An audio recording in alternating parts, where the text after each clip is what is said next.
প্রিয় বন্ধুরা, আপনারা জানেন বৈশ্বিক মহামারী করোনা ভাইরাসের এই দুর্যোগকালীন সময়ে এবছর প্রথম উদযাপিত হতে যাচ্ছে ঈদুল আজহা। এই ঈদুল আজহাকে ঘিরে এখন পর্যন্ত যে বিষয়টি শঙ্কা এবং অত্যন্ত আতঙ্কের বিষয় হয়ে দাঁড়িয়েছে তা হলো পশু কুরবানি এবার কি পরিমাণ হবে এবং কি পরিমাণ পশু কুরবানি দিতে যাচ্ছেন এই প্রান্তিক পর্যায় থেকে শুরু করে উচ্চ পর্যায়ের মানুষজন। আমরা সেই বিষয়ে আজকে একটু এসেছি খামারে।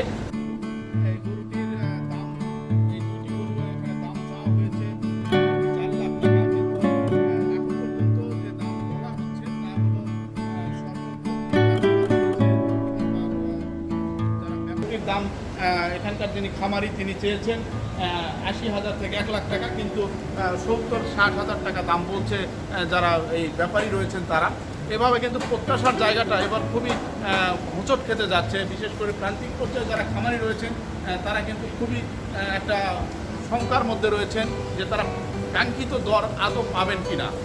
ভালো মানের লাল ষাঁড় গরু একটি কুরবানি দেওয়ার জন্য সকলেরই আশা থাকে, আর সে আশাকে পুঁজি করেই খামার পর্যায়ে লাল ষাঁড় গরু বাণিজ্যিকভাবে গড়ে তোলা হয়।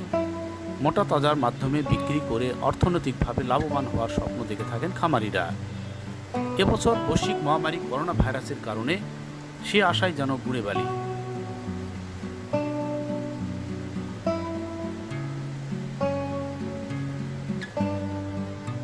গরুটির দাম রাখা হয়েছে ২.৫ লাখ টাকা।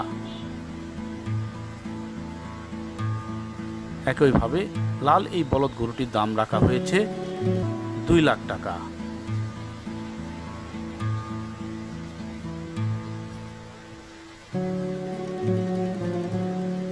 কিন্তু ব্যাপারীদের আনাগোনা একেবারেই না থাকায় এসব গরু নিয়ে বিপাকে রয়েছেন খামারিরা।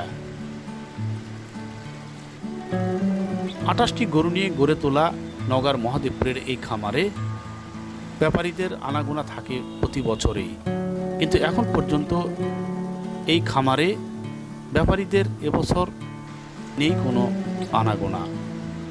এ কারণে এসব গরু নিয়ে দুশ্চিন্তায় অনেকটা রয়েছেন খামারিরা। সুন্দর নাদুস নুদুস এই গরুটির দাম রাখা হয়েছে ৯০,০০০ টাকা।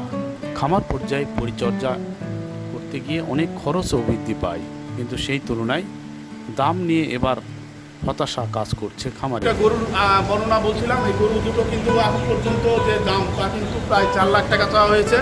আমরা একটু জানতে চাই এই গরুগুলোর দাম এখন পর্যন্ত কত টাকা বলেছে, আপনি একটু কাইন্ডলি জানাবেন। গরু দুটোর দাম মানুষে বলছে ৩ লাখ টাকা বলছে, আমার মালিকে চাইছে ৪ লাখ টাকা। নওগাঁর মহাদেবপুরের এই খামারটি গড়ে তুলেছেন কপিল এগ্রো অ্যান্ড ইন্ডাস্ট্রিজের মালিক আব্দুর রাজ্জাক।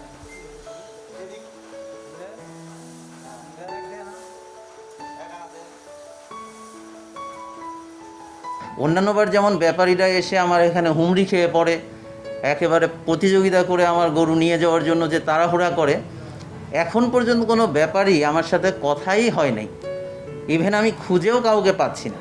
এবং এই ব্যাপারে ব্যাপারীদের কথা হলো যে প্রতি বছর তারা যে টাকাটা পায় হয়তো আরও উপর মহল থেকে বড় বড় ব্যবসায়ীদের কাছ থেকে, তারাও এখন তাদেরকে টাকা দিচ্ছে না।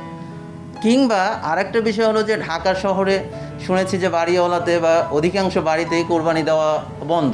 তো আমার মনে হয় ঢাকাতে যদি কোরবানি দেওয়ার জায়গা মানে বাড়িটাই নিষিদ্ধ করা হয়, তো সেক্ষেত্রে ঢাকার একটা বড় অংশ বা অধিকাংশ মানুষই মধ্যবিত্ত, বিশেষ করে যারা, আমার মনে হয় তারা কোরবানি দিতে পারবেই না শুধু জায়গার অভাবে। তো এইসব যেভাবেই বলি না কেন, আমরা ব্যাপারীদের সাড়া পাচ্ছি না, আবার ভোক্তাদেরও সাড়া পাচ্ছি না। এদিকে আমার যে গরুগুলো এখানে আপনার সর্বোচ্চ দেখা যাচ্ছে যে প্রায় ৫ লাখের কাছাকাছি দামেরও গরু আছে। হ্যাঁ, তো এই গরুগুলো কিন্তু আমি আমার এই লোকাল এলাকাতে, বিশেষ করে আমার জেলা শহরের বাজারগুলোতে আমার এই গরুগুলো নেওয়ার মতো কাস্টমারও পাচ্ছি না।